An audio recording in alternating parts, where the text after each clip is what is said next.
യോഹന്നാൻ 3:8 പിശാചിന്റെ പ്രവൃത്തികൾ പാപം ചെയ്യുന്നവൻ പിശാചിൽ നിന്നുള്ളവനാണ്. പാപം ചെയ്യുന്നവൻ ആരിൽ നിന്നാണ്? പിശാചിൽ നിന്നുള്ളവനാണ്.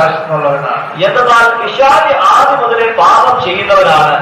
പിശാചിന്റെ പ്രവൃത്തികളെ നശിപ്പിക്കുന്നതിന് വേണ്ടിയാണ് ദൈവപുത്രൻ പ്രത്യക്ഷനായത്. കണ്ടോ, അപ്പസ്തലം 11:10 വിശുദ്ധ പൗലോസ് എന്നാണ് പറയുന്നത്, സന്താനമേ സകല നീതിക്കും എതിരായവനെ, സകല നീതിക്കും എതിരായവനെ, ദുഷ്ടതയും വഞ്ചനയും നിറഞ്ഞവനെ, ദൈവത്തിന്റെ നേർവഴികൾ ദുഷിപ്പിക്കുന്നതിൽ നിന്ന് വിരമിക്കുകയില്ലേ. അതോ അതുകൊണ്ട് യോഹന്നാൻ 8:44 എന്താ പറഞ്ഞത്? പിതാവുമാണ്, നോണയുടെ പിതാവും. അവൻ ഒരിക്കലും സത്യത്തിൽ നിലനിന്നിട്ടില്ല, ഒരിക്കലും സത്യത്തിൽ നിലനിന്നിട്ടില്ല.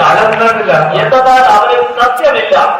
കള്ളം പറയുമ്പോൾ സ്വന്തം സ്വഭാവം അനുസരിച്ച് തന്നെയാണ് അവൻ സംസാരിക്കുന്നത്. കള്ളം പറയുന്നവരെ കണ്ടിട്ടില്ല, സ്വന്തം സ്വഭാവം അനുസരിച്ച് തന്നെയാണ് അവൻ സംസാരിക്കുന്നത്. സത്യം പറയുന്ന വചനമാണ്, സത്യം വചനമാണ്. കാരണം അവൻ നുണയനും നുണയന്റെ പിതാവുമാണ്.